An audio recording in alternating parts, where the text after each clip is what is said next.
Welcome to lunch hour. This is Satish. బెజవాడలో బుడమేరు, ఖమ్మంలో మున్నేరు తెలుగు రాష్ట్రాల్లో వరదలు బేభత్సం సృష్టించాయి. కేవలం బుడమేరే బెజవాడను ముంచేసిందా? మున్నేరు వాగే ఖమ్మంపై కోపగించిందా? కని విని ఎరుగని వరద విలయానికి కారణం ఏంటి? ఎందుకింత వరద? ఇవాల్టి లంచ్ అవర్ డిబేట్లో మాట్లాడబోతున్నాం. చర్చలో పాల్గొంటున్నారు లోక్సత్తా వ్యవస్థాపక అధ్యక్షులు, మాజీ ఐఏఎస్ అధికారి, సామాజిక విశ్లేషకులు జయప్రకాష్ నారాయణ గారు. అలాగే డిబేట్లో భాగంగా 10 టీవీ స్టూడియోలో జాయిన్ అవుతున్నారు నీటిపారుదల రంగ నిపుణులు రాచమల్లు శివ గారు. రైట్, జయప్రకాష్ నారాయణ గారు, కనివిని ఎరుగని వరద బేభత్సం మనం చూస్తున్నాం. గతంలో కృష్ణానదికి వరద వచ్చినా విజయవాడలో కొంత ప్రాంతం మాత్రమే మునిగిపోయేది. కానీ ఇప్పుడు దాదాపు ఒక 2 లక్షల మంది వరకు ఎఫెక్ట్ అయ్యేటట్టుగా సిటీ లోపటి వరకు నీరు రావటం, దానికి బుడమేరే కారణమని మరొక వైపు, అలాగే ఖమ్మంలో మున్నేరు వాగుకు సంబంధించి జరుగుతున్న చర్చ, అలాగే రాజధాని అమరావతికి సంబంధించి కొండవీటి వాగంటూ జరుగుతున్న మరో చర్చ. ఇవన్నీ చూస్తున్నప్పుడు ఏమనిపిస్తోంది? అసలు ఎందుకింత వరద వచ్చిందంటే ఏం చెప్తారు సార్? సతీష్, మనకి కృష్ణానదిని చూసుకున్నట్టయితే సార్ గత 20 ఏళ్లలో అతిపెద్ద వరద వచ్చింది 2009వ సంవత్సరం. మీకు గుర్తుండే ఉంటుంది, అక్టోబర్ మాసంలో సార్ విపరీతమైన వర్షం వచ్చి కర్నూలు హంద్రి వరద వల్ల మునిగిపోయింది. అలాగే కృష్ణానదికి నాకు శ్రీశైలం నుంచి కిందకి 16-17 లక్షల క్యూసెక్ నీళ్లు కిందకి పంపించాల్సి వచ్చింది. అదృష్టం కొద్దీ ఆనాడు నాగార్జున సాగర్ ఖాళీగా ఉంది, సగమే నిండుంది, కాబట్టి ఆ నీళ్లు ఇముడ్చుకున్నది. అందుకే నాగార్జున సాగర్ దిగువకి కేవలం 10 లక్షల క్యూసెక్లే పంపించాం. మనకి అక్కడ కరకట్టలు కానీ లేదా కృష్ణానది పరివాహక ప్రాంతంలో కానీ అంతకంటే ఎక్కువ దాన్ని క్యారీ చేయలేదు. గోదావరికి 32-35 లక్షల క్యూసెక్ల దాకా నీళ్లు క్యారీ చేస్తుంది. కృష్ణ అంతకంటే ఎక్కువ 10-11 లక్షల కంటే ఎక్కువ క్యారీ చేయదు. ఇప్పుడు 11,85,000 క్యూసెక్కులు కృష్ణలోంచి పైనుంచి కిందకు వస్తున్నాయి నాగార్జున సాగర్ నుంచి. రెండోది ఏమవుతుంది, ఈ దిగువ ప్రాంతం నాగార్జున సాగర్ దిగువ ప్రాంతంలో దాదాపు 300 మిల్లీమీటర్ల వర్షపాతం ఒక్క రోజున పడింది చాలా ప్రాంతాల్లో. ఒక్కసారి మీరు లెక్కలు చూసుకున్నట్టయితే 300 మిల్లీమీటర్ల వర్షపాతం పెడితే కేవలం 100 చదరపు కిలోమీటర్లలో 1 టీఎంసీ నీళ్లు పడతాయి 300 మిల్లీమీటర్లు ఒక రోజుకి. దాదాపు బహుశా ఆంధ్రప్రదేశ్ తెలంగాణలో 1,00,000 చదరపు కిలోమీటర్లలో పడినచ్చు అంత పాత వర్షపాతం 200-300 మిల్లీమీటర్లు. అంటే సుమారుగా 1000 టీఎంసీల నీళ్లు వచ్చినాయి ఒక 24-36 గంటలు. ఈ నీళ్లు పోవాలని చెప్పంటే నదేమో ఫుల్గా ఉన్నప్పుడు నదిలోకి డ్రైన్స్, మరి నది బాగా మట్టం పెరిగిపోయింది కదా, ఈ డ్రైన్స్ దానిలో ఎంటీ కావు అట్లా. అలాగే సముద్రం ఆటుంది అనుకోండి, మరింత కష్టం అవుతుంది. కాబట్టి వర్షపాతం ఇంత తీవ్రంగా ఉన్నప్పుడు డ్రైనేజ్ వ్యవస్థను బాగు చేయటము, ఆవాసాలకు ఇబ్బంది లేకుండా చేయటము, ఇళ్ళు పేద వర్గాలు ఆవాసాలకు ఇబ్బంది లేకుండా చేయడం తప్ప వేరే మార్గం లేదు. మనకి సామెత చెప్పినట్టుగా నీరు పల్ల మెరుగు, నిజము దేవుడు ఎరుగు. వర్షం అంత కుంభకోశం వచ్చినప్పుడు ప్రపంచంలో ఏ దేశంలో అయినా సరే, ఏ నగరంలో అయినా సరే మనకి ఇబ్బందులు ఉంటాయి. మన దేశంలో ఏమవుతుంది, మనం నగరాల్లో పట్టణాల్లో డ్రైనేజ్ వ్యవస్థను నాశనం చేసి పెట్టాం, డ్రైన్లు బ్లాక్ చేస్తున్నాం, బాగా లోతట్టు ప్రాంతాల్లో నివాసాలకి ఇస్తున్నాం పేదలకి మిగతా వాళ్ళకి. మరి డ్రైనేజ్ వ్యవస్థని బాగు చేయటం లేదు, పూడి పడిపోతుంది బలమైన డ్రైనేజ్ వ్యవస్థ ఉన్నా కూడా. ఇది దీర్ఘకాలంగా పట్టించుకోకపోతే సమస్య వచ్చినప్పుడు లబ్ధిమాడితే లాభం లేదు. సమస్య వచ్చినప్పుడు ఖచ్చితంగా ఆంధ్రప్రదేశ్ తెలంగాణ ప్రభుత్వాలు ఉన్నంతలో గట్టి ప్రయత్నం చేస్తున్నాయి. మనకు బలమైన వ్యవస్థ ఉన్నది, ప్రోటోకాల్స్ ఉన్నాయి, పద్ధతులు ఉన్నాయి, జిల్లా కలెక్టర్లకు సర్వాధికారాలు బాధ్యతలు ఉన్నాయి, అపరిమితంగా వనరులు ఉన్నాయి. TR-27 అని చెప్పని దాని కింద అసెంబ్లీ అనుమతి లేకపోయినా కూడా డబ్బులు ఎంతైనా డ్రా చేసి ఖర్చు పెట్టచ్చు దీనికోసం చెప్పని, అవన్నీ సమగ్రంగా ఉన్నాయి. కానీ దీర్ఘకాల సమస్యలు పరిష్కారం చేయకపోతే ఈ సమస్య పెరిగే అవకాశం ఉంది. ఎందుకంటే సతీష్, ఈ గ్లోబల్ వార్మింగ్ వల్ల మన దేశంలో ఉన్న పరిస్థితులు చూస్తే ఉన్న కొద్దికి మొత్తం మీద వర్షపాతం పెరుగుతున్నట్టు కనిపిస్తుంది. నిజానికి మనలాంటి దేశంలో వర్షపాతం పెరిగితే మనకు మంచిది. వర్షం లేదు, నీళ్ళు లేవని రోజు కటకట్లాడుతున్నాం కదా మన దేశంలో. అవును సార్. కానీ వర్షం అనీవెన్గా పడుతుంది. అదైతే నెలకు 3 వారాలు చక్కగా పడవు. అనీవెన్గా పడినప్పుడు వరదలు అనివార్యం. కాబట్టి వరదలను తట్టుకునేటువంటి శక్తి మంచి డ్రైనేజ్ వ్యవస్థ నిర్మాణం చేయడం కావచ్చు, కరకట్టల నిర్మాణం సరిగ్గా, లేకపోతే 17 లక్షల క్యూసెక్లు దింపాల్సి వచ్చిన నాగార్జున సాగర్ నుంచి కిందకి, మరి తట్టుకోవడం సాధ్యం కాదు, ఇప్పుడు లేదు మనకి. అలా నిర్మాణం చేయడం కావచ్చు, మరి నగరాల్లో డ్రైన్ల నిర్మాణం సరిగ్గా చేయడం కావచ్చు, నగరాల్లో మంచి హౌసింగ్ ఏర్పాటు చేసి లోతట్టు ప్రాంతాల్లో ప్రజలు లేకుండా మరే ఏర్పాట్లు చేయడం కావచ్చు, దీర్ఘకాలికంగా ఏర్పాట్లు చేయాలి. దీని నుంచి ఆ పాఠాలు నేర్చుకోవాలి. ఉన్న పరిస్థితుల్లో 2 రాష్ట్రాల్లో నా దృష్టిలో ప్రభుత్వాలు ఉన్నంతలో పరిపాలనంతరంగా స్పందిస్తోంది.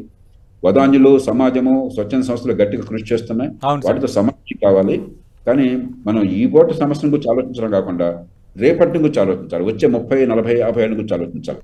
వరద ఎప్పుడు కూడా ఆ రోజున చాలా బేభత్సంగా కనిపిస్తుంది. నీళ్లు వెళ్ళిపోయినాక, ప్రవాహం వెళ్ళిపోయినాక 24 గంటలు మళ్ళీ మామూలు అయిపోతుంది. కాబట్టి రేపు పొద్దున్న నష్టం జరగకుండా ఉండాలని చెప్పంటే ఏం చేయాలో ఆలోచించాలి. ఇవాళ ఆల్రెడీ జరుగుతోంది, మీరు రిలీఫ్ అండ్ రెస్క్యూ చేస్తున్నారు. శివ గారు, జరగాల్సిన నష్టం జరిగిపోయింది. జయప్రకాష్ నారాయణ గారు చాలా స్పష్టంగా చెప్పారు. అంటే ఇప్పుడు వరద వచ్చినప్పుడు, విపత్తు వచ్చినప్పుడు మనం స్పందిస్తున్నాము, కానీ భవిష్యత్తులో ఇలా జరగకుండా ఉండటానికి ఏం చేయాలన్న దానిపైన ఇప్పుడు అందరూ దృష్టి పెట్టాలని. విజయవాడ వరకు వచ్చేసరికి అంటే ఎప్పుడు ఈ స్థాయి వరద చూడలేదని అక్కడ ఉన్న ప్రజలు ఎక్కువ మంది మాట్లాడుతున్నారు. గతంలో కృష్ణమ్మ పొంగిన సందర్భాల్లో కొన్ని సమీప ప్రాంతాల్లో వరద నీరు రావటం, సహాయక చర్యలు చేపట్టడం ఇలాంటివే జరిగాయి. కానీ ఇప్పుడు ప్రధాన కూడల వరకు, అంటే అసలు కృష్ణా నదికి చాలా దూరంగా ఉన్న ప్రాంతాలకు కూడా వరద నీరు రావటం అనేది జరిగింది. అంటే కృష్ణా వరద కారణమా, లేదంటే బుడమేరు కారణమా, అసలు ఏం జరిగింది? మీరు విజయవాడ మీద గ్రౌండ్ వర్క్ చేశారు, మీరు రాసిన ఆర్టికల్ కూడా నేను చదివాను. సురేష్ గారు, కృష్ణా జిల్లా నైసర్గిక స్వరూపము, దాని సరిహద్దు మీరు గమనించారంటే కృష్ణా నదికి ఎడం వైపునే దాదాపు జిల్లా మొత్తంలో ఒక 85-90% ఎడం వైపునే ఉంటుంది. ఆ పైన పాలేరు, తమ్మిలేరు, అంటే మనకు ఖమ్మం, వెస్ట్ గోదావరి జిల్లాలో తమ్మిలేరు కింద ఉంటుంది. ఈ 3 నదుల మధ్యలోనే ఉంది. కిందికి పోతే తూర్పు వైపున కొల్లేరు, సముద్రం ఉంటుంది. కృష్ణానదికి జేపీ గారు చెప్పినట్లుగా ఈ రోజు వచ్చిన 11,45,000 క్యూసెక్కులకే ఇంత నీళ్లు వచ్చినాయా అంటే ఖచ్చితంగా కృష్ణానదిలో నుంచి నీళ్ళన్నీ పోయి ఇప్పుడు ఏదైతే ముంపుకు గురైనాయో అయోధ్య నగరు, రాజరాజేశ్వరిపేట, తర్వాత సింగ్ నగరు ఈ ప్రాంతంలో ఉన్నాయంటే ఇది కాదు. ఇక మధ్యలో కృష్ణానదికి అంచున పోతూ ఉందన్నమాట. అంటే కృష్ణానది విజయవాడకు పైన ఉత్తర దిశగా ఉత్తరాన బుడమేరని ఒక వాగు పోతూ ఉంది. జీకొండూరు మండలం, మైలవరం నియోజకవర్గం జీకొండూరు మండలం మన కొండపల్లి ప్రాంతంలో నుంచి వస్తుంది. ఖమ్మం కొండపల్లి ప్రాంతంలో వచ్చిన కొండవాగు, పాలవాగు అనే రెండు వాగులు కలిసి పుల్లూరు అనే గ్రామం దగ్గర బుడమేరు ఏర్పడుతుంది. ఈ బుడమేరుని సార్ ఆఫ్ విజయవాడని ఈ రోజుగా దాదాపు 40 ఏళ్ల కిందటే చెప్పారు అనమాట. ఈ బుడమేరు గనక వరద వస్తే విజయవాడలోకి నీళ్ళు వస్తున్నాయని చెప్తున్నారు. ఈ రోజు మునిగిపోయిన ప్రాంతాలన్నీ కూడా కృష్ణానది పరివాహంలో కాదు, ఈయన బుడమేరు వరదలో వచ్చినని మునిగిపోయినాయి. సో ఇదంతా కూడా మీకు గమనిస్తే 2005లో అంటే ఈ రోజు బుడమేరుకు ఎంత వరద వచ్చిందానికి లెక్క అఫీషియల్గా ఎవరి దగ్గర లేదు. కానీ 2005లో దాదాపు 75,000 క్యూసెక్కులు బుడమేరుకు వచ్చినాయి. ఆ రోజు ఈ ప్రాంతం మునిగిపోయింది. కానీ ఆ రోజు ఇంత పట్టణీకరణ లేదు, ఇన్ని అపార్ట్మెంట్లు లేవు, ఇంత ఆక్రమణ లేదు. దానివల్ల ఈ స్థాయి నష్టం లేదు. దాని వలన ఏంటంటే మనకు ఆ రోజు కన్నా కానీ ఈ రోజు మనకు ఎక్కువ నష్టం కనిపిస్తూ ఉంది. బుడమేరు, కృష్ణానది ఈ రెండింటిని కూడా మీకు 2005 తర్వాత జరిగిన పరిణామం. దీనికన్నా ముందు చెప్పాలంటే 1970 ఆ ప్రాంతంలో బుడమేరు మీద ఒక హెడ్ రెగ్యులేటర్ కట్టారండి. దాదాపు ఎంత 11 షట్టర్లు, 11 గేట్లండి, లాకులండి, గేట్లతోటి కట్టారు. సో దాని నుంచి కృష్ణానదిలోకి ఒక డైవర్షన్ కెనాల్ కూడా తీశారు. అది ఇది 2005 కన్నా ముందు జరిగిన వెలగలేరు వద్ద దానికి ఒక హెడ్ రెగ్యులేటర్ ఉంది. దానికి ఒక 11 గేట్లనండి, లాకులు, షట్టర్లు ఉన్నాయి, లాకులు అంటారు జనరల్గా ఉన్నాయి అన్నమాట. దాని నుంచి 2005 కన్నా ముందే ఒక డైవర్షన్ బీడీస్ అంటారు, బుడమేరు డైవర్షన్ కెనాల్, అది దాన్ని కృష్ణాలో కలుపుతున్నాం అనమాట. ఒక రకంగా కృష్ణానదిలోకి వచ్చిన మొట్టమొదటి అనుసంధానం ఇది బుడమేర. ఇది 1970 నాటికే జరిగిందనమాట. 2005 ఎప్పుడైతే పోలవరం మొదలైందో పోలవరం కుడి కాలువ లైన్ డిజైన్ వచ్చేసి ఈ బుడమేరుని క్రాస్ చేస్తుంది. ఎక్కడ క్రాస్ చేసేలా పెట్టారంటే వెలగలేరు దగ్గర క్రాస్ చేసేలాగా పెట్టారు. ఈరోజు బుడమేరును తర్వాత పోలవరం కుడి కాలువ కలిసిపోతాయి అక్కడ. దాని కింద రెగ్యులేటర్ ఉంది. సో దాని బుడమేరులో నీళ్ళన్నీ నేరుగా కూడా పోలవరం కుడి కాలువలోకి వస్తాయి. కుడి కాలువలో వచ్చింది మన ఇబ్రహీంపట్నం దగ్గర కృష్ణానదిలోకి పోతాయి. ఈ కాలువలో నీళ్లు కృష్ణానదిలో కలవాలనుకోండి, కృష్ణానదిలో నీళ్లు తక్కువ ఉండాలి. కృష్ణానది ఇప్పుడు ప్రకాశం బ్రిడ్జ్ దగ్గర మనకు 17.7 మీటర్ల హైట్ ఉంటుంది ఎఫ్ఆర్లో చెప్పి. అక్కడ 12 మీటర్లు ఉన్నప్పుడు మాత్రం ఈ నీళ్లు దాంట్లోకి దిగు పల్లంకి పోవాలి. దాంట్లోనే నీళ్ళు ఇంతకన్నా ఎక్కువ ఉన్నాయనుకోండి, మనకు ఆల్మోస్ట్ 17 మీటర్లు దాటిపోయింది కదా. సో ఆ నీళ్లు కృష్ణాలో కలవటం కాకుండా కృష్ణానదిలో ఉన్న నీళ్ళే రివర్స్ ఇక్కడికి వచ్చేసాయి. ఇదే కాలువలో రివర్స్కి వచ్చాయి. దీనికి అదనంగా ఆ ప్రాంతంలో పడ్డ వరదలో బుడమేరుకు కూడా వరద ఉంది. ఈ మొత్తం నీళ్లు ఉండటం వల్ల ఏంటంటే అక్కడ ముంపు పెరిగే ప్రబంధం. ముఖ్యంగా VTPS ఏరియా ఉంది. VTPSలో ఉన్న కూలింగ్ ఛానల్ కూడా VTPS మనకు టవర్లు ఉన్నాయి కదా, వాటిని కూల్ చేయడం కూలింగ్ కెనాల్ ఉంటుంది. అది కూడా దీని పోలవరం కుడి కాలువలోనే లింక్ ఉంది. ఇవన్నీ నీళ్లు పెరిగిపోవటం వల్ల దాన్ని అనివార్యంగా దాన్ని గేట్లు ఎత్తాల్సి వచ్చింది. ఆ గేట్లు ఎత్తారు. సో 2005లో వచ్చినప్పుడు పెద్ద మునిగిపోయింది, ఎందుకంటే అక్కడ ఆక్రమణ తక్కువ ఉంది, నిర్మాణాలు లేవు. కానీ ఈరోజు దాదాపు మొత్తం ఆక్రమణ గురైంది, అపార్ట్మెంట్లు కూడా వచ్చి ఉన్నాయి. దానివల్ల నీరు ఎట్టిపోతుంది, అవును దారి లేదు, దాని పాత దారి ఏదైతే ఉంటుందో ఆ దారిని వెతుక్కుంటూ పోతుంది, ఎక్కడెక్కడ నీళ్ళు ఉంటే దాన్ని ముంచుకుంటూ వచ్చింది. ఇది విజయవాడలో జరిగిందండి. మీరు అందుకే మీరు చూడండి, మీకు సింగనగర్ ఏరియాలో వరద ఉంది, తర్వాత మనకు బస్టాండ్ ఏరియాలో ఉంది, కానీ మధ్య ఏరియాలో ఉండదు, మీకు అక్కడ ఉండదు. అక్కడ ఏంటంటే అక్కడ నీళ్ళు పోలేదు అది. సో ఈ బుడమేరు నీళ్ళు ఉంది. సో విజయవాడని మనం రక్షించాలంటే ప్రధానంగా చేయాల్సింది ఏంటంటే బుడమేరును ఆధునీకరణ చేయాలి, బుడమేరు ఆక్రమణలు తొలగించాలి. ఈ రోజు మన దగ్గర ఉన్న డబ్బులు తర్వాత టెక్నాలజీ ప్రకారం అంటే బుడమేరుని ఒక కాలువని ఒక కెనాల్ లాగా మార్చేసి ఇప్పుడు దానికి ఒక 17,500 లేక 20,000 క్యూసెక్కులు వెళ్ళేలాగా రెండు వైపులా లైనింగ్ చేస్తుంటూ కొల్లేరు వరకు వెళ్తుంది. కాబట్టి కొల్లేరు వరకు దీన్ని చేస్తే మాత్రమే ఇది భవిష్యత్తులో విజయవాడ ఇలాంటి విపత్తు చూడకుండా బయటపడుతుంది. రైట్. జయప్రకాష్ నారాయణ గారు, మీరు ఇందాక ప్రస్తావించిందే సార్, అంటే ప్రధానంగా ఆక్రమణలు పెరిగిపోవడం, తర్వాత ఈ కాలువలు బుడమేరు కానీ లేదంటే ఈ నదీ మార్గాలకు సంబంధించి సరైన పాతదారి లేకపోవడం, ఇప్పుడు బుడమేరు కాలువ నుంచి కృష్ణానదిలోకి వాటర్ కలిసే కాలువలోనే కృష్ణా వాటరు ఎదురొచ్చి రావటం వల్ల ఎప్పుడు కూడా వరద చూడని ప్రాంతాలు కూడా ఈసారి వరదకు గురని శివగారు చెప్తున్నారు. అంటే మరి దీనికి ఎట్లా సార్ పరిష్కారం? ఇప్పుడు హైడ్రాను ఆక్రమణల్ని తొలగింపుని ఇలాంటి చర్చ అయితే జరుగుతోంది, కానీ స్ట్రిక్ట్గా ముందుకు వెళ్ళే వాతావరణం ఉంటుందా? మీరు ఇందాక అన్నారు, ఇప్పుడైతే మనం స్పందిస్తున్నాం కానీ భవిష్యత్తు ఎలా అని మీరు సూచించే అంశాలు ఏంటి సార్? సతీష్, బుడమేరు తీసుకోండి, నాకు దాని క్యాచ్మెంట్ ఏరియా ఎంతో నాకు తెలియదు, సుమారుగా 5-6 వేల చదరపు కిలోమీటర్లు ఉంటాను అనుకుంటున్నాను, కాస్త అటు ఇటుగా శివగారి తెలుస్తుంది అనుకోసా. ఒక 6,000 చదరపు కిలోమీటర్లు అంచనా వేసుకోండి. మీరు వేసుకుంటే 300 మిల్లీమీటర్ల వర్షం వస్తే 6,000 చదరపు కిలోమీటర్లు అంటే మీరు వేరే లెక్కల 60 టీఎంసీ నీళ్లు ఒక్క రోజున వచ్చినాయి. 60 టీఎంసీ ప్రవాహం ఒక్క రోజులో తీసేయాలని చెప్పంటే దాదాపు 70,000కి పైగా క్యూసెక్కుల ప్రవాహం కావాలి. అంటే బుడమేరుకి అంత క్యారింగ్ కెపాసిటీ కావాలి. 2, బుడమేరు కొల్లేరులోకి వెళ్తే కొల్లేరులో నీళ్ళు నింపుకునే అవకాశం ఉండాలి. అక్కడ సముద్రంలో బోట్లు లేకుండా మరి అక్కడ నీళ్లు మరి ఎదురు తనకుండా ఏర్పాటు ఉండాలి. ఇవన్నీ గ్యారంటీ లేదు. కాబట్టి ఒకటి, డ్రైనేజ్ వ్యవస్థని ఖచ్చితంగా మరమ్మతు చేయాలి. 1989లో చాలా పెద్ద ఎత్తున తుఫాన్ వచ్చి తూర్పుగోదావరిలో 400 మిల్లీమీటర్ల పైకి వర్షపాతం వస్తే 4.5 లక్షల ఎకరాలు మునిగిపోయినాయి. అప్పుడు నేను డ్రైనేజ్ వ్యవస్థని శాశ్వతంగా బాగు చేయడం కోసం ముందేమో ఆక్రమణ తొలగించాను. రైతులందరినీ కూడా సమాయత్తపరిచి వాళ్ళు కలిసి వచ్చారు చాలా మేరకు. ఎందుకంటే కొంచెం విశ్వసనీయత ఉంది, నమ్మకం ఉంది వాళ్ళకి. అక్కడ మళ్ళీ పంటలు పండేట్టుగా ఏర్పాట్లు చేసి మళ్ళీ నార్మల్ వేయించి దాంతో అంతా కలిసి వచ్చారు. తర్వాత రాష్ట్ర ప్రభుత్వం అప్పుడు చెన్నారెడ్డి గారు నాయకత్వంలో నేను గట్టిగా వారిని కోరితే వరల్డ్ బ్యాంక్ ప్రాజెక్ట్ తీసుకొచ్చి డ్రైనేజ్ వ్యవస్థను బాగు చేశారు. శాశ్వతంగా డ్రైనేజ్ వ్యవస్థ బాగుపడాలి. మనం 30 ఏళ్ళకి ఒకసారి చేసి అప్పుడప్పుడు ఏదో ఎంప్లాయ్మెంట్ గ్యారంటీ చేసినట్టు అటిస్తే లాభం లేదు. శాశ్వత ప్రాతిపదికన డ్రైనేజ్ వ్యవస్థను బాగు చేయాలి.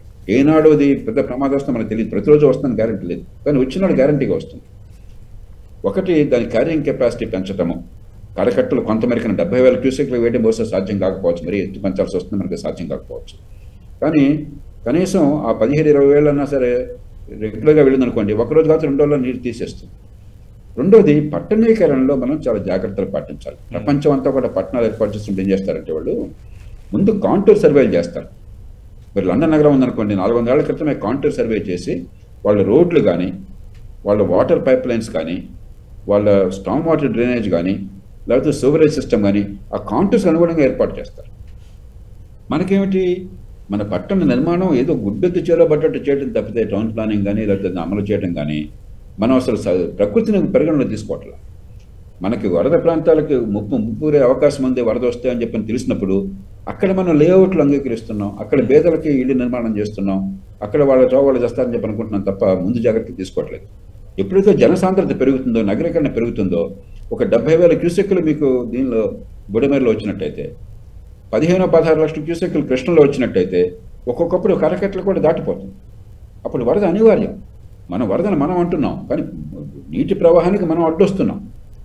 వరద అంటే సకాలంలో వరద నీరు తీసేయటం లేదు కాబట్టి వరద అవుతుంది. 2 రోజులు 3 రోజులు తీస్తే పోతుంది.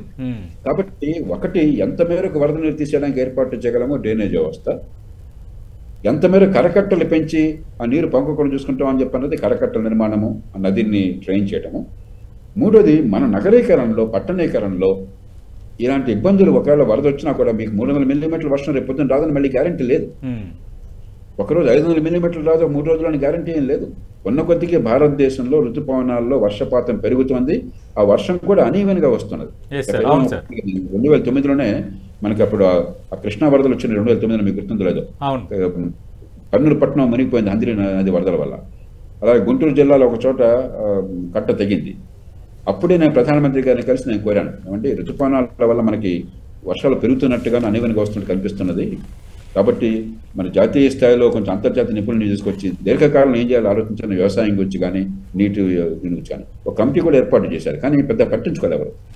కాబట్టి ఇప్పటికైనా మేలుకొని ఖచ్చితంగా గత కొద్దేళ్లుగా మనం చూస్తున్నట్లయితే మనకి అందుతున్న ఆధారాల ప్రకారం భూతాపం వల్ల భారతదేశంలో వర్షాలు పెరుగుతున్నాయి. మామూలుగా వర్షాలు పెరిగితే వర్షాధార దేశంలో అది గొప్ప వరం. దాన్ని మనం శాపంగా ఎప్పుడు మర్చుకుంటాము?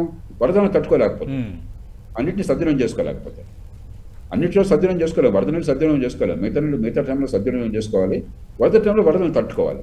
దానికోసం ఏర్పాట్లు చేసుకోవాలి, రెక్టిఫింగ్ చేయాలి. మనకి బలమైన వ్యవస్థ ఉన్నది, దాన్ని మళ్ళీ మనం పునరుద్ధరించి ఇవాళ పరిస్థితులను బట్టి, ఇవాళ ఉన్న డేటాను బట్టి, రాబోయేటువంటి ఈ గ్లోబల్ వార్మింగ్ కారణంగా పెరిగేటువంటి వరదలను బట్టి దృష్టిలో ఉంచుకుని 1 డ్రైనేజ్ వ్యవస్థ కానీ, 2 పట్టణీకరణ కానీ, 3 కరకట్ల నిర్మాణం కానీ, ఈ 3ని సరిగ్గా చేపడితే మనం ఖచ్చితంగా దీన్ని తట్టుకోగలం. ఒక వరాన్ని మనం శాపంగా మారుస్తున్నాం. ఒక చిన్న ఉదాహరణ చెప్తాను మీకు. చిరపుంజి ఉంది, అలాగే మోసిన్రం అంటారు. చిరపుంజికి తర్వాత మోసిన్రం ప్రపంచంలో అత్యధిక వర్షపాతం అని చెప్పని 50 అడుగుల వర్షం వస్తుంది సంవత్సరంలో. మనకు మామూలుగా మనకు వచ్చేది వర్షపాతం 100 మిల్లీమీటర్లు వస్తే బ్రహ్మాండంగా ఉన్నట్లు వరి పంట సరిపోతుంది. అక్కడ 1500-1800 సెంటీమీటర్లు, 100 సెంటీమీటర్లు వస్తాయి సార్. 1500-1800 సెంటీమీటర్ల వర్షపాతం వస్తుంది. అంటే మామూలుగా వచ్చే వర్షపాతం కంటే మాగాణి ప్రాంతాల్లో పడే వర్షం కంటే 15-18 రెట్లు. కానీ ఎండాకాలంలో అక్కడ నీటి కొరత ఉంది, తెలుసా మీకు? అంటే మన ప్రకృతి వర్షం మనకి చెప్పి రాదు, మనం ఆగమంటే ఆగదు. వచ్చే 30 ఏళ్ళ వర్షం పడుతుంటే పడుతుంది దర్శనాలు, దాన్ని తట్టుకోవడానికి మనం ఏర్పాట్లు చేసుకోవాలి. అలా ఎండాకాలంలో నీళ్ళు ఉపయోగించుకోవడానికి ఏర్పాట్లు చేసుకోవాలి. ఇంత ఆయాక రేపొద్దున వర్షాకాలం పోయిన తర్వాత ఎండాకాలం రాగానే మళ్ళీ నీళ్ళు లేవు కట్టకట్ట అంటారు.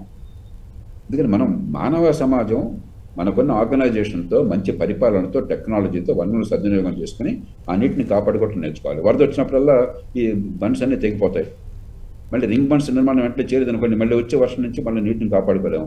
ఎండాకాలంలో మన నీళ్ళు లేకుండా ఉంటాయి. ప్రకృతి మన చెప్పి రాదు, మనకి ఆర్డర్ ఇచ్చి రాదు, మన ఆర్డర్ ప్రకారం నడవదు. ప్రకృతి ప్రకారం మనం నడవాలి, మనకున్న టెక్నాలజీ ఉపయోగించి వనరులను సద్వినియోగం చేయాలి. ఆ పని ఇప్పుడైనా మొదలెడితే ఖచ్చితంగా చేయగలం మనం. ఖచ్చితంగా సార్, మీరు అన్నట్టుగా ఇనిషియేటివ్స్ తీసుకోవాలి. అంటే వరద విపత్తు వచ్చినప్పుడు మనం మాట్లాడుతున్నాం, కొన్ని చర్యలు చేపడుతున్నారు, అవి ఇనిషియేటివ్స్ కూడా తీసుకుంటున్నారు. కానీ మళ్ళీ వరద మనల్ని పలకరిస్తూనే ఉంది. అలాగే వరదని మనం వరంగా కాకుండా శాపంగా మార్చుకుంటున్నాం అనేది చాలా కీలకమైన పాయింట్. శివగారు, ఇక ఈ వరద ఇంపాక్ట్ ఈ 4 రోజుల చర్చలో ప్రకాశం బ్యారేజ్ ఎంతవరకు సేఫ్ అనే చర్చ మళ్ళీ తెర ముందుకు వచ్చింది. ఎందుకంటే కొద్ది రోజుల కిందట తుంగభద్ర గేటు ఊడిపోవడం, ఇలాంటి నేపథ్యంలో ఇంత 11 లక్షల క్యూసెక్ల వాటర్ వస్తుంది, ప్రకాశం బ్యారేజ్ తట్టుకోగలదా, ఇక బ్యారేజ్కి ఈక్వల్గా వాటర్ వచ్చేసింది అన్నది చర్చ జరిగింది. ఇప్పుడున్న పరిస్థితుల్లో ప్రకాశం బ్యారేజ్ సేఫ్ అయినా, లేదంటే ఆల్టర్నేటివ్గా ఇప్పుడు ఈ వరద బీభత్స నేపథ్యంలో ఆల్టర్నేటివ్గా అక్కడ దగ్గరలోనే ఏమైనా బ్యారేజ్ కానీ ప్రాజెక్ట్ కానీ నిర్మించాల్సిన అవసరం ఏమైనా ఉందా? సతీష్ గారు, నేను రాసిన ఆర్టికల్ దీంతోనే మొదలుపెట్టాను. ప్రకాశం బ్యారేజ్ భద్రమైన అని చెప్పి రాసుకుంటూ మొదలుపెట్టాను. కారణం ఏంటంటే ఈరోజు సోషల్ మీడియా, యూట్యూబ్ లేక రకరకాల వల్ల చిన్న వర్షానికి ఇంకా బ్యారేజ్ కొట్టకపోతుంది అన్నట్లుగా ప్రచారం ఎక్కువ, ఒక రకమైన భయాందోళనలు చేస్తూ ఉంది. ఇలా ప్యానిక్ అవుతారు, ఎందుకంటే ఇప్పుడు చూడలేని వరద వచ్చినప్పుడు ప్యానిక్ అవుతారు. సో కానీ ఆ డ్యామ్ సేఫ్టీ మెజర్మెంట్స్ ఎంత ఉన్నాయి, గతంలో ఎంత వచ్చింది, సో దీనికి మ్యాక్సిమం డిజైన్ డిశ్చార్జ్ కెపాసిటీ ఎంత, అబ్జర్వ్డ్ కెపాసిటీ ఎంత, ఇలాంటి పారామీటర్లు అంతా పెట్టుకుంటూ నేను ఒక ఆర్టికల్ రాశానండి. నేనేం రాశానంటే, ఇది 1852లో కాటన్ ద్వారా కెప్టెన్ చార్లెస్ ఆర్ ఆధ్వర్యంలో దీన్ని ఆనకట్ట కట్టారు. అక్కడ ఆనకట్ట కట్టారు. 1852లో కట్టారు. ఆనకట్ట అంటే మీకు తెలుసు, దానికి గేట్లు అవి ఉండవు, ఒక చిన్న అడ్డుగోడ లాంటిది కడతారు. సో అది 1952 వరకు నిలబడిందండి, 100 సంవత్సరాలు నిలబడింది. ఈ మధ్యలో 1903 సంవత్సరంలో 11,90,000 క్యూసెక్ల వరద వచ్చింది. సో మన దగ్గర దాదాపు 150 సంవత్సరాల రికార్డు ఉంది. ప్రకాశం బ్యారేజ్ దగ్గర లేక ఆనకట్ట దగ్గర ఎంత నీళ్ళు పోయిందని మనకు రికార్డు ఉంది. అది 1903లో 11,90,000 వచ్చిన ఆనకట్ట తట్టుకుంది. కాబట్టి ఇది మ్యాక్సిమం అబ్జర్వ్డ్. గత వాళ్ళు 200 ఏళ్ళు 300 ఏళ్ళు తీసుకున్నారు వచ్చింది. కాబట్టి 1952లో ఆనకట్ట బ్రీచ్ అయినప్పుడు దాని కొత్త ప్రకాశం బ్యారేజ్ ఇప్పుడున్న బ్యారేజ్ని డిజైన్ చేస్తున్నప్పుడు దాని డిశ్చార్జ్ కెపాసిటీని 11,90,000 లాగా పెట్టుకుంటూ వచ్చారు. ఇది కట్టింది దాదాపు 1954లో మొదలు పెడితే 57లో అంటే ప్రకాశం పంతులు గారు శంకుస్థాపన చేస్తే నీలం సంజీవ్ రెడ్డి గారు ఓపెన్ చేశారు, ప్రారంభోత్సవం చేశారు. అది కట్టిన తర్వాత వచ్చిన అత్యధికమైన ఫ్లడ్ ఎప్పుడంటే మనకు ఫస్ట్ 98లో వచ్చిందండి. అప్పుడు ఎంత వచ్చిందంటే 9 లక్షల చిల్లర వచ్చింది. దాని తర్వాత 2000 జేపీ గారు చెప్పినట్లు 2009లో వచ్చింది. 2009లో దాదాపు 11,10,000 మాత్రమే వచ్చింది. ఇది మ్యాక్సిమం అబ్సర్డ్. సో 11,10,000 వచ్చినప్పుడు ఏం కాలేదు, ఇప్పుడు 11,43,000 వచ్చిన ఏమి కాదు. ఇది ఆన్ ద రికార్డ్ చెప్తాము. కానీ యాక్చువల్ డిశ్చార్జ్ కెపాసిటీ కన్నా కూడా సెకండ్ హైయెస్ట్ చరిత్రలో 1903లో వచ్చిన 11,90,000 తర్వాత ఈ 2024 సెప్టెంబర్లో వచ్చిన 11,46,000 క్యూసెక్లు అనేది సెకండ్ హైయెస్ట్. ఇది రికార్డ్.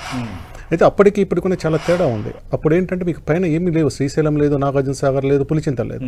ఇప్పుడు ఇవన్నీ కూడా వరదను కంట్రోల్ చేస్తుంది, శ్రీశైలం కంట్రోల్ చేస్తుంది, సాగర్ చేస్తుంది, పులిచింతలు చేస్తుంది, మొత్తం చెప్పారు.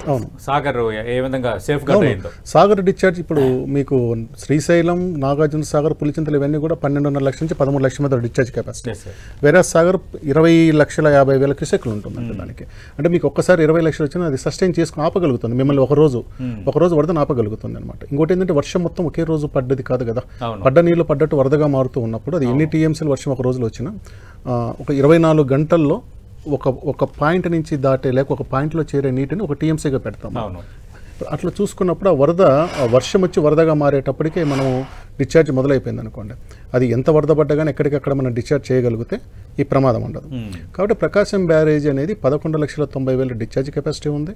11,90,000 వచ్చినా తట్టుకుంటుంది, ఆ పైన ఇంకో 1,00,000 వచ్చినా కూడా తట్టుకుంటుంది నేను రాశాను. దీనికి కారణం ఏంటంటే ప్రాజెక్ట్ డిజైన్లోనే ఓవర్ఫ్లో కూడా చూసుకుంటారండి. ఇది ఎఫ్ఆర్ఎల్ ప్రాజెక్టు ఫుల్గా ఉన్నదాన్ని ఎఫ్ఆర్ఎల్ ఫుల్ రిజర్వాయర్ లెవెల్ చెప్పినట్టుగానే మ్యాక్సిమం వాటర్ లెవెల్ అని ఇంకొక పారామీటర్ ఉంటుంది. అదేంటంటే మీకు ఓవర్ఫ్లో అయిన తర్వాత కూడా మీరు చూసే గడ్డలు ఉంటాయి కదా, దానిపైన కూడా నీళ్లు పోయినా దాన్ని తట్టుకునేలాగా చూస్తారు. అది ఎట్లా ఉంటుందంటే ప్రాజెక్ట్ కట్టుతున్నప్పుడు మనకు హార్డ్ రాక్ తగలాలి లోపల. హార్డ్ రాక్ రగిలిన తర్వాత ఎంత డెప్త్కి మనం పిల్లలు దించుతున్నాం అన్న దాన్ని బట్టి ఉంటుంది. దాన్ని బట్టి ఈ ప్రాజెక్ట్ స్ట్రెంత్ అని ఉంటుంది. దానిపైన ఓవర్ఫ్లో అయినా ఎన్ని అడుగుల ఓవర్ఫ్లో అయితే కనుక్కుంటారని. ప్రకాశం బ్యారేజ్కి హార్డ్ రాక్ లోపల 50 ఫీట్ లోపలికి పిల్లలు ఉంటాయి. దానివల్ల ఏంటంటే దాని స్ట్రెంత్ ఎక్కువ, అంత వీక్ కాదు అది, దానివల్ల అది పైకి పోతుంది. కాబట్టి ఈ వరద ఇంకొక 2 లక్షలు పెరిగినా కానీ అది డ్యామేజ్ కాదు, అంటే ఒక 12 నుంచి 13 పైన డ్యామేజ్ కాదని రాస్తున్నాము. ఇప్పుడు అనుకున్నట్టుగానే ఆ రోజు చెప్పాను లేదు, పైన ఉన్న ప్రవాహాలు చూస్తుంటే వరద తగ్గుతుంది ఈ రాత్రి కన్నా, అట్లాగే తగ్గింది. ఈ రోజు మధ్యాహ్నం 1 గంటప్పటికి కేవలం 4 లక్షల క్యూసెక్లు మాత్రమే వచ్చిందండి. రెండోది ఏమైందంటే ఒక 3 పడవలు వచ్చేసి దాన్ని పిల్లర్ని ఫస్ట్ 1 to 3 గేట్స్ దగ్గర కొట్టాయండి. దానివల్ల ఏంటంటే ఇక్కడ డ్యామేజ్ అయిపోయింది, పిల్లర్ అయిపోయింది, మళ్ళీ ఇది కూలిపోతుంది ఏమని వచ్చినారు. కానీ అది కూడా ఏం ప్రమాదం ఏం కాదు, అది పైన పిల్లర్కు అప్పార్ట్లో వచ్చిన సిమెంట్ డ్యామేజే, కింద బేస్మెంట్లో ఏమీ లేదు, గేట్లు ఏమీ లేదు. ప్లస్ గేట్ ఇప్పుడు ఆపరేషన్ చేయాల్సిన పరిస్థితి లేదు, గేట్లు ఓపెన్ చేసి పెట్టున్నాము కాబట్టి ఎలాంటి ఇబ్బంది లేదని చెప్పాము. తర్వాత కన్నయ్య నాయుడు గారు కూడా వచ్చారు, ఆయన కూడా అదే చెప్పారు, ఇది ఒక 2 వారాల్లో ఇది మనం చేసుకోవచ్చు, సమస్య లేదని చెప్పారండి. కాబట్టి ప్రకాశం బ్యారేజ్ ఇప్పుడే కాదు ఇంకా కొంతకాలం కూడా భద్రంగా ఉంటుందండి. రైట్. జయప్రకాష్ నారాయణ గారు, ఇక విజయవాడ ఎంతవరకు సేఫ్ అంటే ఏమనాలి ఒకటి, రెండోది ఇప్పుడు ఈ పరిస్థితి రేపు కూడా రాదు అని మనం చెప్పలేం, రాకుండా ఉండడానికి తీసుకోవాల్సిన ఇనిషియేటివ్స్ ఏంటి? అంటే పెర్మనెంట్గా ఈ సమస్య నుంచి విజయవాడ నగరం దూరం కావడానికి ఏం చేస్తే బాగుంటుంది సార్? విజయవాడ అన్సేఫ్ ఏం కాదండి, అంత భయపడాల్సిన అవసరం లేదు. ఖచ్చితంగా మేము సముద్ర తీరానికి దగ్గరలో ఉన్న ప్రాంతాలు గ్రేడియంట్ పెద్దగా ఉండదు, కాబట్టి వరద ఫ్లో కొంచెం ఎక్కువగా ఉండదు, ఇది సహజం. అది పైన బాగా గ్రేడియంట్ ఉంటుంది, చాలా తొందరగా ఫ్లో అవుతుంది. ఉదాహరణ గంగానది తీసుకోండి మీరు, గంగానది మీకు యమున కానీ గంగ కానీ ప్రయాగ నుంచి లేకపోతే ఢిల్లీ నుంచి కలకత్తా పోయేదాకా మొత్తం కలిపితే 300 మీటర్లు దిగుతుంది అంతే, 1600 కిలోమీటర్ల ప్రవాహంలో. మనకి మన నదులు పైన పెద్ద ఇబ్బంది ఉండదు, కానీ కిందకు వచ్చేసరికి మైదాన ప్రాంతంలో కొంచెం గ్రేడియంట్ తక్కువ ఉంటుంది కాబట్టి ఫ్లో వేగంగా ఉండదు. కాబట్టి వర్షం వచ్చినప్పుడు ఖచ్చితంగా కొంతకాలం ముంపు ఉంటుంది, కానీ విజయవాడ నగరం కొట్టుకుపోతుంది అలాంటివి ఆ భయాలకు ఆస్కారం లేదు, మనం అతిగా భయం పెట్టుకోవడం. కానీ ఖచ్చితంగా ఇప్పుడు వారు చెప్పారు రేపొద్దున 17-18 లక్షల క్యూసెక్ల ఫ్లో మీకు శ్రీశైలం నుంచి కిందకి దగ్గర వచ్చింది అనుకోండి. లాస్ట్ టైం 17 లక్షల క్యూసెక్లు పంపించామని చెప్పి అన్నారు 2009లో. నాగార్జున సాగర్లో పట్టుకోగలిగాం. నాగార్జున సాగర్ ఆ టైంలో నిండుందనుకోండి, ఇప్పటిలాగా వర్షాలు పెద్ద ఎత్తున విస్తృతమైన స్థాయిలో నది పరివాహక ప్రాంతం దగ్గర నుంచి నది ముఖద్వారం దాకా వస్తుంది అనుకోండి, అప్పుడు చాలా పెద్ద ఎత్తున ఫ్లో వస్తే దాన్ని తట్టుకోవడం ఎట్లా? కాబట్టి నా దృష్టిలో దీర్ఘకాలం కోసం చెప్పని కృష్ణా కరకట్టల్ని కీడించి మేలంచాలి. అవసరమైతే 16-17 లక్షల క్యూసెక్లు పెట్టగలిగితే మంచిది. రెండోది, ఏం చేసినా కూడా నదీ ప్రవాహం పైనుంచే వచ్చేదాన్ని మీరు పంపించగలరు, కానీ ఇక్కడ పడ్డ వర్షం ఏమవుతుంది మరి? అవును, ఇది పోవాలిగా సముద్రంలోకి ఏదో రూపంలో, వెంటనే పోవు కదా, అందులో మైదాన ప్రాంతంలో. కాబట్టి లోతట్టు ప్రాంతాలు కొంత మునుగుతాయి పెద్ద వర్షం వచ్చినప్పుడు. 1-2 రోజులు 3 రోజులు 4 రోజులు ఇబ్బంది ఉంటుంది. ఆ ఇబ్బంది లేకుండా, ప్రజల జీవితానికి కష్టం లేకుండా పట్టణాలను ఎలా చేయాలి మనం, దాని మీద చాలా శ్రద్ధ పెట్టాలి. ఇప్పటికైనా సరే పేదలందరినీ కూడా లోతట్టు ప్రాంతాల్లో ఉండకుండా వారికి మంచి గృహ నిర్మాణం ఏర్పాటు చేయడం, అక్కడ డ్రైనేజ్ వ్యవస్థను సరిగ్గా ఉన్నంతలో చాలా బాగు చేయడం. ఉదాహరణకు హైదరాబాద్ నగరం తీసుకోండి, గతంలో వర్షం పడితే చాలా గందరగోళం. ఈసారి మనం ఖచ్చితంగా ప్రభుత్వాన్ని యంత్రాంగాన్ని అభినందించాలి. గత 4-5 ఏళ్ళుగా చేపట్టిన చర్యలు కావచ్చు, తర్వాత ఇప్పుడు చేసినటువంటి చర్యలు కావచ్చు, పెద్దగా అంత ఇబ్బంది కలగల. ఇంత వర్షం పడ్డా కూడా గత 4-5 రోజుల్లో హైదరాబాద్ లో మనం ఊహించిన దానికంటే కొంచెం పరిస్థితి బాగున్నది. నారాయణ గారు, మనం చూస్తున్నాం 2 రాష్ట్ర ప్రభుత్వాలు స్పందించాయి. అలాగే ఏ స్థాయిలో ఎలాంటి సహాయక కార్యక్రమాలు జరుగుతున్నాయి, అలాగే ఎన్ని బృందాలు అందుబాటులో ఉన్నాయి, అటు అన్ని శాఖలకు సంబంధించి డిప్యూటీ సీఎం పవన్ కళ్యాణ్ ఇప్పుడు వివరించే ప్రయత్నం చేశారు. అలాగే దుష్ప్రచారం చేయొద్దు, అవసరమైతే సాయం చేయాలన్న కామెంట్ కూడా ఆయన చేశారు. అంటే అమరావతికి సంబంధించి అమరావతిలో వాటర్ వచ్చేసింది, అందుకే అమరావతి వద్దన్నామని ఈ తరహా దుష్ప్రచారం కూడా కొంత జరుగుతుంది. దీనిపైన ఏం చెప్తారు సార్? అక్కడ క్షేత్రస్థాయి పరిస్థితి నాకు తెలిసి శివగారికి తెలుస్తుంది, కానీ నేను విన్న ప్రకారం అక్కడ ఎక్కడ వరద నీళ్ళు ఏమి రాలేదు. ఇప్పుడు 33,000 ఎకరాల భూమిని రైతులు స్వచ్ఛందంగా పూలింగ్ సిస్టంలో ముందుకొచ్చి ఇచ్చారు. ఎందుకని? బలవంతంగా వాళ్ళ దగ్గర భూసేకరణ కాకుండా రేపు పొద్దున పెరిగే విలువ ఉన్న భూమిలో ఆ పెరుగుతున్న విలువలో కొంత వాటా రావడం కోసం కొంత భూమిని కూడా కేటాయిస్తారు. నగర విలువ వస్తుంది కాబట్టి మన పిల్లల భవిష్యత్తు బాగుంటుంది, నగరానికి బాగుంటుంది చెప్పి ముందుకు వచ్చారు. దేశంలో ఎప్పుడో కాదు. మరి ఆ ప్రాంతం కృష్ణా గుంటూరు జిల్లాలు, అంటే నేను చెప్పేది పాత కృష్ణా గుంటూరు జిల్లాల ప్రాంతం చాలా విద్య కానీ, నైపుణ్యం కానీ, వ్యవసాయంలో ఆదాయం కానీ, తర్వాత పెట్టుబడులు పెట్టే ఉత్సాహం కానీ, రిస్క్ తీసుకునే కెపాసిటీ కానీ, ఇవన్నీ ఉన్నటువంటి ప్రాంతం అక్కడ. మరి రాష్ట్రానికి మధ్యలో ఉన్నది, తీర ప్రాంతానికి దగ్గరలో ఉన్నది. కాబట్టి అనువైనటువంటి ప్రాంతం. కొన్ని ఇబ్బందులు ఏమన్నా స్థానికంగా ఉన్న సాయిల్ని బట్టి ఉంటే కన్స్ట్రక్షన్లో ఏర్పాట్లు చేసుకుంటాం. కాబట్టి గ్రీన్ ఫీల్డ్ సిటీ ఖచ్చితంగా అవసరమే. మొట్టమొదటి చెప్తున్నాను, గ్రీన్ ఫీల్డ్ సిటీ అన్నది లేకపోయినది. హైదరాబాద్ నగరం ఎందుకు ఎంత గొప్పగా వెళ్ళింది? చంద్రబాబు నాయుడు గారు, తర్వాత రాజశేఖర రెడ్డి గారు, తర్వాత కాంగ్రెస్ ప్రభుత్వాలు, వైకాపా వీరందరూ, మన టీఆర్ఎస్ వీళ్ళంతా కలిసి ఏం చేశారు? హైదరాబాద్ చుట్టుపక్కల శివారు ప్రాంతాల్లో, జీహెచ్ఎంసీ ప్రాంతాల్లో కొత్త కట్టడాలు నిర్మాణం చేశారు. భూమి పుష్కలంగా ఉంది కాబట్టి అంతర్జాతీయ స్థాయిలో పెట్టుబడుల్ని, ప్రతిభని, నైపుణ్యాన్ని ఆకర్షించడం సాధ్యమైంది. ఇప్పుడు ఒకప్పుడు దక్షిణాది అని చెప్పంటే కేవలం చెన్నై అనుకున్నాం. హైదరాబాద్ చెన్నై దాటిపోయింది ఈవేళ అభివృద్ధిలో. కాబట్టి ఒక గ్రీన్ ఫీల్డ్ సిటీ ఉంటే ఖచ్చితంగా రాష్ట్రానికి మంచిది. దానికి ఏదో వంకలు పెట్టి అయిపోయినాయి. ఎంత రోజుకొకటి తిప్పులొక్కలాగా మనం రోజుకోదాని మళ్ళీ వెనక్కి వెళ్ళకూడదు. వెనక్కి వెళ్ళడం చాలా పొరపాటు చేశారు. రాజధాని లాంటి విషయాలు ఒకసారి నిర్ణయం తీసుకున్న తర్వాత వెనక్కి వెళ్ళాం, లేకపోతే ఇంకో ప్రభుత్వం ఇంకోటి చేస్తుంది. అది కాదు ప్రభుత్వం చేసిన పనులు. కాబట్టి ఆ చర్చ అంతా అర్ధరహితము. ఈ సోషల్ మీడియాలో ఇలాంటి చర్చలు మనం పట్టించుకోవాల్సిన అవసరం లేదు, వదిలేద్దాం. దాని మీద కూడా ప్రభుత్వం కూడా చాలా సీరియస్ గా స్పందించింది సార్. నిన్న ఈ విధంగా ఫేక్ న్యూస్ ఎవరు ప్రచారం చేసినా, ఇలా లేనిపోని భయాలను సృష్టించిన ఖచ్చితంగా చర్యలు తీసుకుంటామని నిన్న ఒక ప్రకటన కూడా విడుదలైంది సార్. అందుకని మనకేమైందంటే సతీష్, ఒకప్పుడేమో ఈ మెయిన్ స్ట్రీమ్ మీడియాను పూర్తిగా మంచి చెడు ప్రచారం చేశారు. అదే సమయంలో ప్రభుత్వానికి గుర్తాధిపత్యం ఉండేది. ఇందిరాగాంధీ గారు చనిపోతే ఆవిడ చనిపోయిన తర్వాత, ఆవిడని చంపేసిన తర్వాత 12 గంటల దాకా ఈ దేశ ప్రజలకు తెలియకుండా దాచిపెట్టారు. ఏ కారణం అన్నా కానీ రాత్రి తెలిసింది. పొద్దున 8 గంటలకు ఎప్పుడు ఆవిడని చంపేస్తే రాత్రి 8 గంటలకు దేశ ప్రజలకు తెలిసింది. ఇవాళ ఏమైంది? రెండో ఎక్స్ట్రీమ్కి వెళ్ళిపోయాం. సోషల్ మీడియా వల్ల నిజమైన, అబద్ధమైన, ఎవడి పిరులో ఏ బుద్ధి పుట్టినా క్షణాల్లో ఇష్టం వచ్చినట్టు మెట్ నొక్కేయచ్చు. నిజం అబద్ధం వెళ్ళిపోవచ్చు. కొన్ని సందర్భాలు నిజం కంటే అబద్ధం ప్రచారం అవుతుంది. దీన్ని కట్టడి చేసే అవకాశం ప్రస్తుతం లేదు. కాబట్టి సంయమనం పాటించాలి. మరి పరిస్థితి కొంచెం చేయి దాటి ప్రజల ఆరోగ్యానికి కానీ, ప్రజల రక్షణకు కానీ ఇబ్బంది అయినట్టయితే అప్పుడు ప్రభుత్వం చట్టంగా చర్య తీసుకోవాల్సి ఉంటుంది. మామూలుగా మనం ఏం చేయలేం. ఎందుకంటే స్వేచ్ఛాయుత సమాజంలో, ప్రజాస్వామ్యంలో ఎవరిష్టం ఉండదు. కానీ సమాజానికి నష్టం జరిగితే ఖచ్చితంగా ప్రభుత్వం జోక్యం చేసుకోవాలి. ఆరోగ్యం కావచ్చు, లేకపోతే ఇలాంటి ఉపకారాల వల్ల భయం కావచ్చు, ద్వేషం పెంచడం కావచ్చు, లేకపోతే శాంతి భద్రత విఘాతం కలగడం కావచ్చు, అలాంటి విషయాల్లో ప్రభుత్వం జోక్యం చేసుకోవాలి.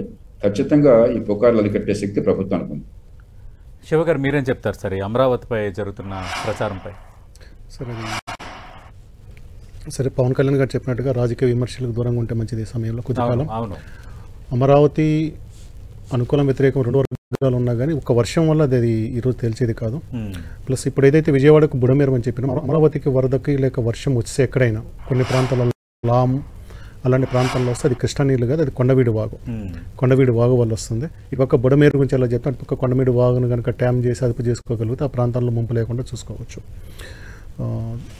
దానికి సంబంధించి కొండవీడు వాగు లిఫ్ట్ అని కూడా ఒకటి 2015-16లో కట్టున్నారు అనమాట. అది సో ఆ కోణంలో ఆలోచించాలండి. ఒక వర్షంతో ఒక రాజధాని మారుతుందా ఉంటుందా అనేది చర్చ కాదు. అసలు వర్ష సందర్భంగా అది చర్చ కాదు. దీని తర్వాత దాన్ని చర్చించుకోవచ్చు అండి. నేను ఒక పాయింట్ చెప్పి ముగిస్తాను.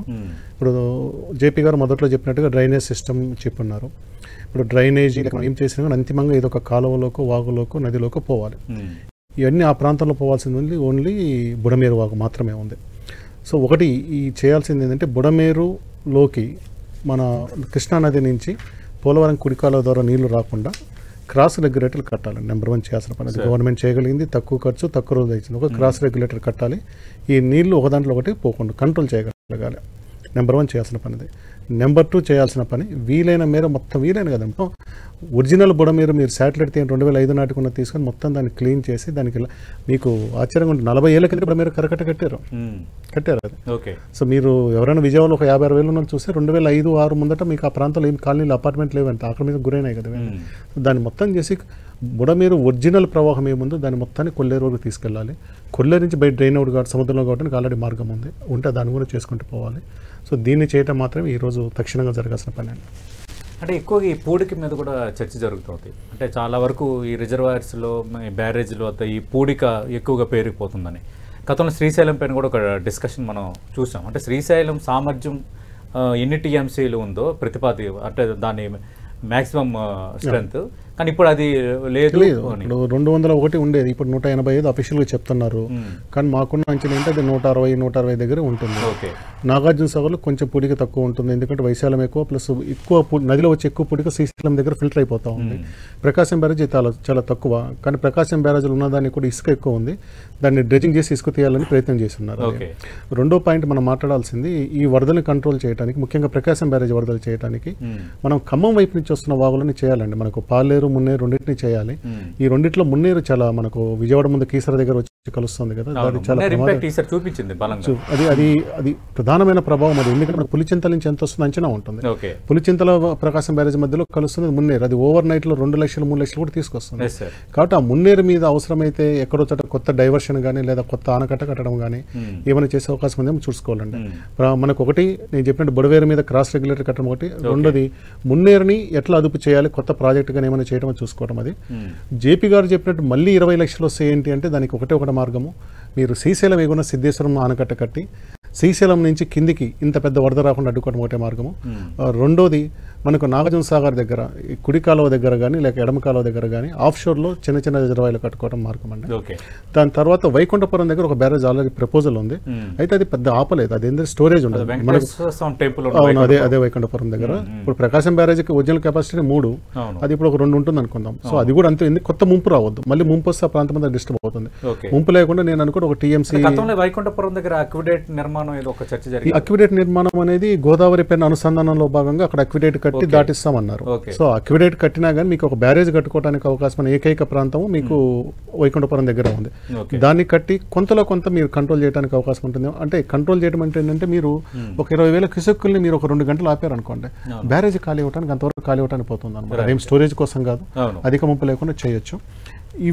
ఇవన్నీ అయిన తర్వాత మనకు అవనిగడ్డ దగ్గర ఒక బ్యారేజ్ కట్టే ప్రపోజల్ ఉంది, అయితే అది లంక గ్రామాలకు కొంత ఉపయోగపడుతుంది, తాగునీరు కోసం చేస్తుంది. మీరు మరి ఇంత పరిస్థితి వచ్చింది కాబట్టి జయప్రకాష్ నారాయణ గారు లాంటి నిపుణుల సలహాలు కూడా ఖచ్చితంగా తీసుకోవచ్చు. ఆయన పరిపాలన పరంగా ఆయనకున్న అనుభవం గతంలో చాలా చూశారు కాబట్టి కూడా డిప్యూటీ సీఎం పవన్ కళ్యాణ్, మొన్న ముఖ్యమంత్రి చంద్రబాబు నాయుడు కూడా వాళ్ళు చేసిన స్టేట్మెంట్స్ ఖచ్చితంగా అంటే భవిష్యత్తులో ఇది రిపీట్ కాకుండా ఏం చేయాలన్న దానిపై సీరియస్ ఇనిషియేటివ్స్ తీసుకోబోతున్నామని ఖచ్చితంగా దిశగా ఈ చర్చలో భాగంగా మనం బలంగా వినిపించాల్సింది ఏంటంటే మీరు అతి ముందుగా చేయాల్సిన పని క్రాస్ రెగ్యులేటర్ కట్టండి. బుడమేరు కృష్ణా నీరు కలవకుండా క్రాస్ రెగ్యులేటర్ చిన్నది, అది పెద్ద ఉండదు, అది కట్టండి. ఆక్రమణలు అనేది దానికి చట్టం ఉంటుంది, చట్ట ప్రకారం తీసుకుంటూ వెళ్ళి దాన్ని క్లియర్ చేయడం ఉంటుంది. థ్యాంక్ యూ జయప్రకాష్ నారాయణ గారు. మీరు అన్నట్టుగా పార్టీలకు అతీతంగా ప్రజలందరూ సహాయ కార్యక్రమాల్లో పాల్గొనాలి, మీడియా కూడా బాధ్యతాయుతంగా వ్యవహరించాలి. అంతకు మించి ఈ పరిస్థితి మళ్ళీ రిపీట్ కాకుండా సీరియస్ ఇనిషియేటివ్స్ అయితే తీసుకోవాలనేది నిపుణుల సలహాగా కనిపిస్తోంది. ఇది 2 తెలుగు రాష్ట్రాల్లో వరద బీభత్సం, ఎందుకింత వరదను ఆపలేమన్న అంశాలకు సంబంధించి 10 టీవీ లంచ్ అవర్ డిబేట్.